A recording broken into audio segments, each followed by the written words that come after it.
नमस्कार मित्रांनो, आज मी तुम्हाला जी गोष्ट सांगणार आहे ती गोष्ट माझ्या एका फ्रेंडने मला सांगितलेली आहे आणि हा सर्व प्रकार त्याच्या फ्रेंडसोबत घडला होता. लोणावळा ट्रिप म्हटलं की सगळ्यांना मजा मस्ती धमाल अशा लहानपणीच्या गोष्टी आठवतात.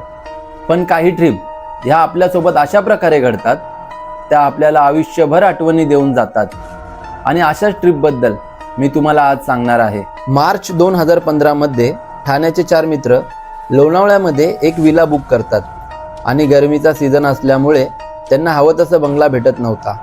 कारण स्कूल कॉलेजला सुट्ट्या असल्यामुळे चांगले बंगलोज बुक होते. मग त्यांना एक बंगला अवेलेबल दिसतो, पण तो खूप जुना असतो. तर हे सगळे बोलतात की जुना तर जुना आणि ते लगेच हा बंगला बुक करतात. हे सगळेजण त्या बंगल्यामध्ये 5 दिवस राहणार होते आणि खूप एन्जॉय करणार होते. लोणावळ्यामध्ये आल्यावरती त्या विलामध्ये त्यांच्यासोबत त्या रात्री असा काही प्रकार घडतो, असं काही भयंकर घडतं, पॅरानॉर्मल गोष्टी घडतात की ते सगळेच जण दुसऱ्याच दिवशी सकाळी तो बंगला सोडून पळून जातात. आता त्यांच्यासोबत नक्की काय प्रकार घडला हे तुम्हाला ह्या व्हिडिओमध्ये समजेलच. तर स्वागत आहे तुमचं हॉरर झोन 04 मध्ये आणि आजची गोष्ट सुरू होते काही अशा प्रकारे.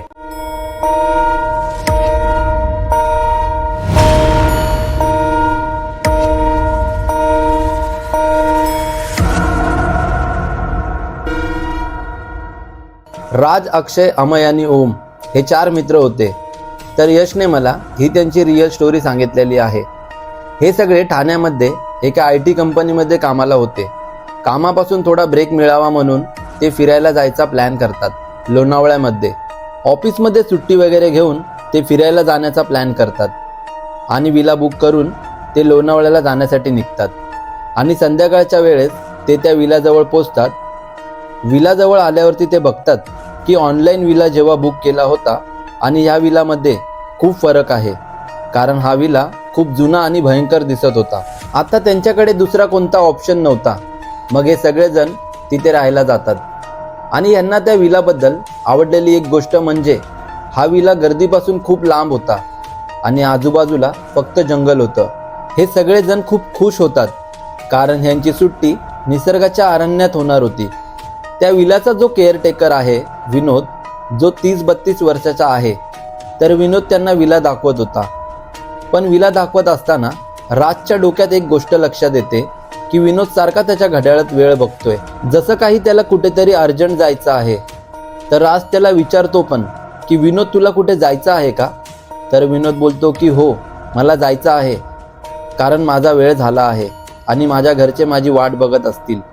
अशा प्रकारे विनोदने यांना सगळा विला दाखवला होता. तो त्यांना बोलतो की आता मी निघतो आणि उद्या सकाळी 8 वाजता येतो आणि काही लागलंच तर तुम्ही मला कॉल करू शकता. माझं घर इथून फक्त 10 मिनिटं अंतरावर आहे. तर राज त्याला बोलतो की तू इथे का नाही राहत ह्या विलामध्ये? आणि जसं हे विनोद ऐकतो तो काहीच बोलत नाही. तो बोलतो की मला उशीर झाला आहे, आता मी निघतो. आणि राजला ही गोष्ट थोडी वेगळी वाटते. पण जाता जाता विनोद त्यांना एक गोष्ट सांगतो की ह्या विलामध्ये रात्री फिरू नका. हे बोलून तो तिकडून निघून जातो. मग या सगळ्यांना ही गोष्ट थोडी खटकते की आपण इथे एन्जॉय करायला आलो आहे, मग हा काय बोलतोय रात्री इथे फिरू नका तिथे फिरू नका. आपण तर फिरणार आणि पार्टी पण करणार रात्रभर. आणि ते 4घे जण त्या विलामध्ये सगळीकडे फिरायला लागतात. पण त्यांना काही भेटत नाही. एक रूम असते ती पण बंद आणि त्या रूमला टाळा लावलेला असतो. आता त्या रूमला टाळा असल्यामुळे त्यांना त्या रूममध्ये काही जाता येत नाही. मग हे सगळेजण वापस फिरतात, आपल्या रूममध्ये येतात, पार्टी करतात, मजा मस्ती करतात आणि जेवण वगैरे करून झोपून जातात. राजला अचानक रात्री 1 वाजता जाग येते. तो बघतो की सगळेजण झोपले आहेत. तर तो पुन्हा झोपण्याचा प्रयत्न करतो पण त्याला काही झोप येत नाही. मग त्याला सिगरेट पिण्याची तलब लागते. तो सिगरेट पेटवतो आणि हॉलमध्ये जातो. हॉलमध्ये गेल्यावर तो एका लाकडी खुर्चीवर जाऊन बसतो. सिगरेट पिऊन झाल्यावर तो त्याच्या मोबाईलमध्ये टाइमपास करत असतो. तर त्याला अचानक हॉलमध्ये सिगरेटचा वास येतो. तो लगेच त्याच्या आजूबाजूला बघतो की हा वास नक्की येतोय कुठून, कारण रातची सिगरेट संपून तर 5 मिनिटं झाले होते. मग तो त्यांच्या रूममध्ये जातो आणि बघतो की त्यांच्या मित्रापैकी कोणी सिगरेट तर पित नाही आहे ना. पण त्याचे सगळे मित्र गाढ झोपेत असतात. मग राज विचार करतो की हे सगळे तर झोपले आहेत, मग सिगरेटचा वास नक्की येतोय कुठून. मग राज स्वतःलाच बोलतो की ह्या विलामध्ये एवढ्या रात्री कोण सिगरेट पित आहे, आणि तो सगळ्या विलामध्ये त्या व्यक्तीचा शोध घेत फिरतो. मग राज कॉरिडॉरमध्ये जातो. त्याला असं वाटतं की तिकडे कोणीतरी आहे की काय, पण तिथेही कोणी त्याला दिसत नाही. मग अचानक त्याला हॉलमध्ये कसला तरी आवाज येतो. तो त्या आवाजाच्या दिशेने जातो आणि बघतो की कोणीतरी त्या लाकडी खुर्चीवर टॅप करत आहे. राज जसं त्या खुर्चीच्या दिशेने पाऊल टाकतो, तो आवाज बंद होतो, आणि जसा तो दुसरा पाऊल टाकतो त्याला अचानक जाणवतं की अचानक सगळीकडे थंडी पडली आहे. तो विचार करतो की गरमीमध्ये अचानक थंडी कशी काय पडू शकते. तो हा विचार करून अजून एक पाऊल पुढे टाकतो. ती थंडी अचानक गायब होते आणि त्याला अचानक गरमी लागते. तो विचार करतो की असं कसं होऊ शकतं. मग त्याला कळून चुकतं की त्या जागेवर नक्कीच काहीतरी आहे. आत्ता राज घाबरतो आणि सगळीकडे निरखून बघतो. तेव्हा त्याला एक गोष्ट लक्षात येते की हॉलमध्ये जो पुस्तक ठेवण्याचा रॅक होता त्यामध्ये ती पुस्तक नव्हती, आणि 15 मिनिटं आधी तो हॉलमध्ये सिगरेट पित होता तेव्हा तो बंद असलेला लॅम्प अचानक बंद चालू होत होता. त्याला काही समजत नव्हतं की हे त्याच्यासोबत काय घडत आहे. राज घाबरतो आणि हॉलमधूनच आपल्या मित्रांना जोरजोरात आवाज देऊ लागतो, पण कोणीही बाहेर येत नाही. आता तो पळत पळत त्याच्या रूमकडे धाव घेतो, आणि पळत असताना त्याला मागून एक आवाज येतो, कोणीतरी हसण्याचा. राज तिरक्या नजरेने मागे बघतो, पण त्याच्या मागे कोणीही नसतं. त्याला काहीच दिसत नाही. राज रूममध्ये येतो आणि त्याच्या मित्रांकडे बघतो, तर त्याचे सगळे मित्र गाढ झोपेत असतात. पण झोपेमध्ये ते तिघेही जण अंगाची हालचाल करत होते, जसं काही त्यांना कोणीतरी मारत आहे आणि हे स्वतःला वाचवण्यासाठी हातवारे करत आहे. राज त्यांना जोरजोरात आवाज देऊन उठवतो, पण ते काही उठत नाही. मग तो त्यांना हाताने हलवून उठवण्याचा प्रयत्न करतो, पण कोणीही उठण्याचं नाव घेत नव्हतं. शेवटी तो त्या तिघांच्या तोंडावर पाणी शिंपडतो, तरीही त्यांच्यापैकी कोणी उठत नाही. राज खूप घाबरला होता, कारण हे सगळं त्याच्यासोबत काय घडत आहे त्याला काही समजत नव्हतं. मग राज अक्षयची कॉलर पकडून त्याला जोरजोरात हलवून उठवण्याचा प्रयत्न करतो, आणि तितक्यात अक्षयचे डोळे उघडतात. आणि जसे त्याचे डोळे उघडतात तो घाबरून जोराने ओरडतो. मग राज त्याला शांत करतो आणि विचारतो की काय रे, काय झालं, अशी कशी झोप लागली तुला? मी कधीपासून तुला आवाज देतोय, तुझ्या तोंडावर पाणीही शिंपडलं तरीही तू उठत नाहीस. त्यावर अक्षय सांगतो, मी कधीपासून उठण्याचा प्रयत्न करत होतो, पण माझे डोळे उघडतच नव्हते, आणि त्यात मला खूप भयंकर स्वप्न पडलं होतं. राज विचारतो की कोणतं स्वप्न पडलं होतं तुला, मला सांग. त्यावर अक्षय सांगतो की मला ह्या विलाचं स्वप्न पडलं होतं, आणि ह्याच विलामधल्या हॉलमध्ये एक माणूस लाकडी खुर्चीवरती बसून सिगरेट ओढत आहे. त्या माणसाचा चेहरा मला कसा आहे हे आठवतही नाही, पण मी तुला सांगतो की तो चेहरा खूप भयंकर होता, आणि त्याच्या कपड्यावरून, त्याच्या राहणीमानावरून हे नक्की आहे की तो खूप जुन्या काळातला माणूस आहे, कारण असे कपडे आता कोणच घालत नाही. राज त्याला बोलतो की पुढे काय झालं. मग त्यावर अक्षय त्याला बोलतो की सिगरेट पिल्यानंतर तो खुर्चीवरून उठून उभा राहतो आणि माझ्याकडे बघून काहीतरी बडबडतो, जसं काही तांत्रिक मंत्र बोलतात ना, तसं तो काही बोलत होता. तो जसा जसा मंत्र बोलत होता तसं तसं मला त्रास होत होता, आणि मी डोळे उघडण्याचा प्रयत्न करत होतो, उठण्याचा प्रयत्नही करत होतो, पण मला उठताच येत नव्हतं.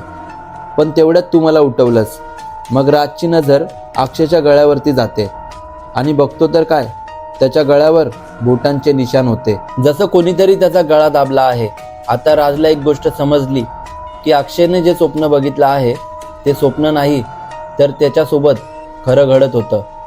तेवढ्यात राजचं लक्ष अमय आणि ओमकडे जातं. ते दोघेही अक्षयसारखंच वागत होते. राज आणि अक्षय त्या दोघांना कॉलरला पकडून उठवण्याचा प्रयत्न करतात. थोड्या वेळाने ते दोघेही डोळे उघडतात. ते दोघे जेव्हा उठतात ते दोघेही राजला त्याच स्वप्नाबद्दल सांगतात जे अक्षयला पडले होते. त्या तिघांनाही तेच स्वप्ने पडले होते. त्या तिघांनाही तोच खुर्चीवरचा माणूस दिसला होता जो सिगरेट पित होता.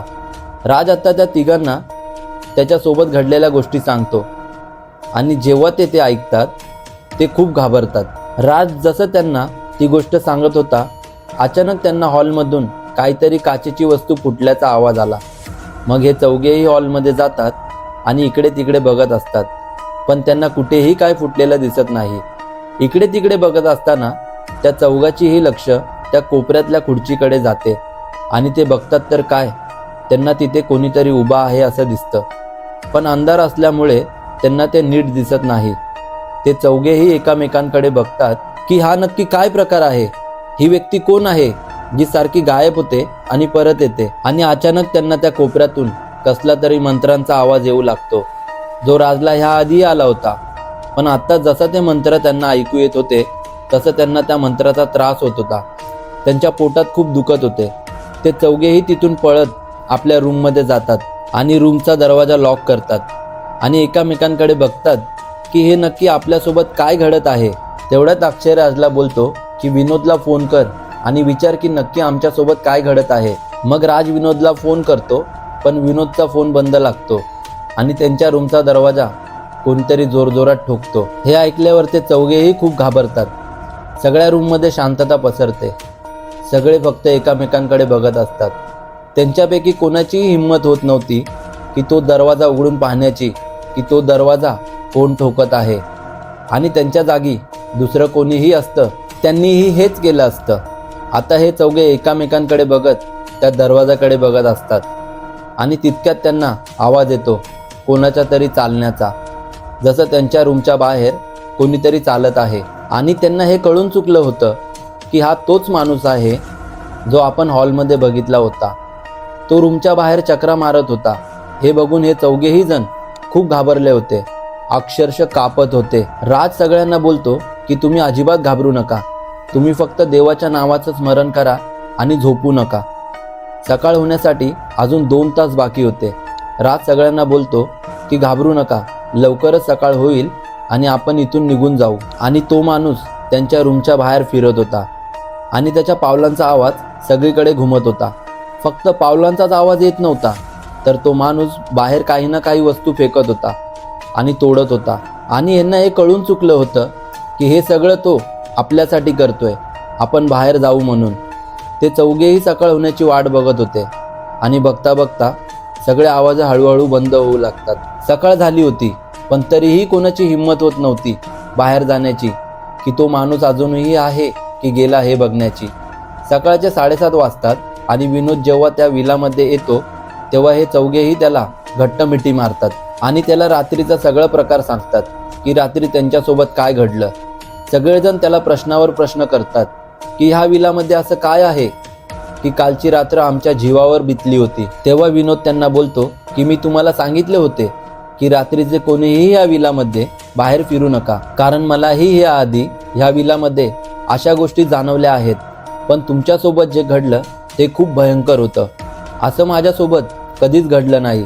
मला फक्त रात्रीचे त्यांचे आवाज आणि आजूबाजूला कोणीतरी आहे असं वाटायचं. त्यावर अक्षय बोलतो त्यांची म्हणजे नक्की कोणाची.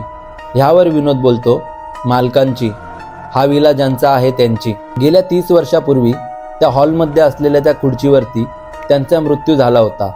त्यांच्या मृत्यूचे कारण कळलेच नाही, पण असं सांगितलं जातं की त्या मालकांचे संबंध त्या काळी काही तांत्रिक लोकांसोबत होते. एवढेच मला माझ्या आजी आजोबांकडून समजले आहे. पण ह्याआधी कोणासोबत असा प्रकार घडला नाही, पण तुमच्यासोबत जे घडलं ते खूप भयंकर होतं. त्यावर राज बोलतो घडत नाही म्हणजे काल जे झालं त्यात आमचा जीव गेला असता काल रात्री इथे, आणि आम्ही आत्ताच्या आत्ता निघतोय इथून. त्यानंतर हे सगळे तो विला सोडून तिथून निघून जातात.